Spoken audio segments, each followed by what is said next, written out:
রাসূল সাল্লাল্লাহু আলাইহি ওয়াসাল্লাম ঘরে শোয়ার জন্য একটা খাট ছিল না।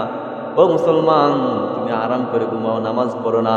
আর এইদিকে তোমার রাসূল খাট ছিল না, খেজুর গাছের পাতার মধ্যে ঘুমাইতো জান্নাতি মানুষ। নবীজি ছিলেন জান্নাতের সর্দার।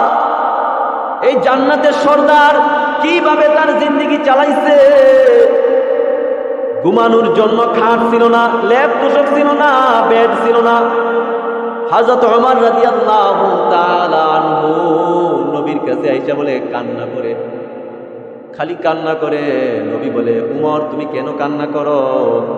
উমর বলে, বড় বড় বাদশারা কত আরামে ঘুমায়, আর আপনি হলেন সমস্ত পৃথিবীর বাদশাহ।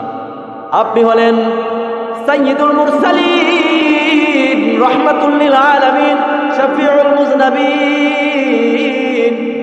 আপনি হলেন নবী রাসূলগণের সর্দার, আপনি হলেন জান্নাতের সর্দার, আর আপনি খেজুর গাছের চাটাইয়ের উপর ঘুমান। আমার বড়ই কষ্ট হয়। আপনি যদি অনুমতি দেন তাহলে আপনার জন্য বেডের ব্যবস্থা করি। কিভাবে জিন্দেগি চাটাইছে আর তুমি নামাজ পড়ো না? মুসলমান, তোমার লজ্জা থাকা উচিত। তুমি নামাজ পড়ো না, তুমি আল্লাহর দেওয়া রিজিক খাও, কিন্তু তুমি নামাজ পড়ো না, তোমার লজ্জা থাকা উচিত। না ফরমান কাকে বলে জানেন? আল্লাহ কোরআন বলেন, ওমাইয়াসিল্লাহ, যারা আল্লাহর নাফরমানি করে, ওয়ায়াতাআদ্দা হুদুদা, যারা আল্লাহর বিধানসমূহ লঙ্ঘন করে, ইউদখিলহু নারা, তাদেরকে আল্লাহ তাআলা জাহান্নামের আগুনে প্রবেশ করাবেন। কতদিন থাকবে? খালিদান ফিহা, তারা অনন্তকাল থাকবে জাহান্নামের মধ্যে। তুমি আল্লাহর লবণ খাও, গুণগান গাও না, তুমি ভাত খাও, গুণগান গাও না, তোমার মতো নাফরমান পৃথিবীর মধ্যে নাই। থাকলে তুমিই আছো। তুমি আজান দিয়ে নামাজ পড়ো না, তোমার মতো নাফরমান একটাও নাই। আর শুক্রবার তোমার নামাজের প্রতি কোনো খেয়াল নাই। শুক্রবার আজান হয়, তুমি এখনো বাড়িতে থাকো, তোমার লজ্জা থাকা উচিত। তোমাকে আল্লাহ তাআলা খাবার দেয়, তুমি নামাজ পড়ো না। তোমাকে আল্লাহ তাআলা স্ত্রী দিল, তোমাকে আল্লাহ তাআলা আওলাদ দিল, স্ত্রী গোষ্ঠী সব কিছু তোমার দিল, তুমি নামাজ পড়ো না। কুতিলাল ইনসানু মা আকফারা, তুমি ধ্বংস হও, কারণ তুমি নাফরমান। মিন আইয়ি শাইইন খালাকা, ও মুসলমান, তুমি কি জানো তোমাকে কোন জিনিস দিয়ে বানানো হয়েছে? তুমি নিজেকে নিজে ফখর করো, তুমি কি জানো কোন জিনিস দিয়ে তোমাকে বানানো হয়েছে? মিন আইয়ি শাইইন খালাকা, মিন নুতফা, তোমাকে নাপাক পানি থেকে তুমি সৃষ্টি। তুমি কেন রবের হুকুমের অমান্য করো? আল্লাহ তাআলা কি দেন নাই সেটা বলেন, কি দেন নাই?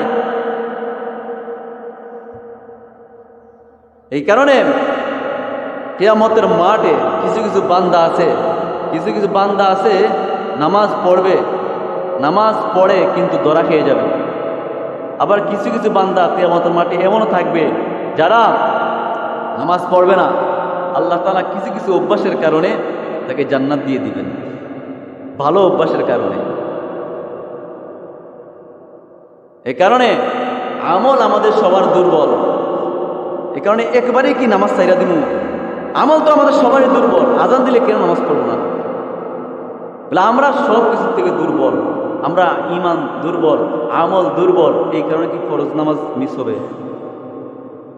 তা আমল দুর্বল সবল করো, সবল করার তো রাস্তা আছে।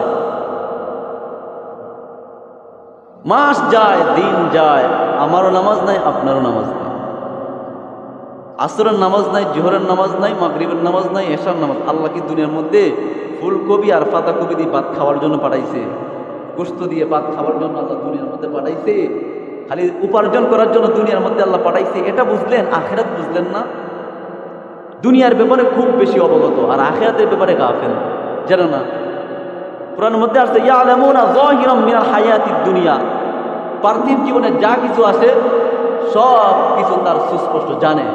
কিভাবে দিয়া লড়ন যায়, কিভাবে এইদিকে একটু আয় করণ যায়, কিভাবে ব্যবসা করণ যায়, কিভাবে লাভ হওয়া যায়, এটা জানে। ওহুম আনিল আখিরাতিহুম গাফিলুন, আর আখিরাতের ব্যাপারে সে কিছু জানে না। কিভাবে জান্নাতে যাওয়া যায় সেটা জানে না। দুনিয়ার ব্যাপারে কেউ বলে দিতে হয় না। বিদেশে গেলে ছেলে বিষ পাঠাবে, বিদেশে গেলে ছেলে 40 পাঠাবে, 50 দিবে, এটা খুব ভালো করে জানে। আখেরাত, তার আখেরাত আল্লাহ যে হেনে গেলে লাঞ্ছনাদায়ক শাস্তি দিবে, সেটা কি হবে? মুসলমান সতর্ক, মৃত্যুর আগে নয়, মৃত্যুর পরে নয়, মৃত্যুর আগে হতে হবে। যাহা কিছু বলেছি আল্লাহ তাআলা সর্বদা আমাকে আমল করার তৌফিক দান করুন। ওয়া আখিরু দাওয়ানা আলহামদুলিল্লাহ।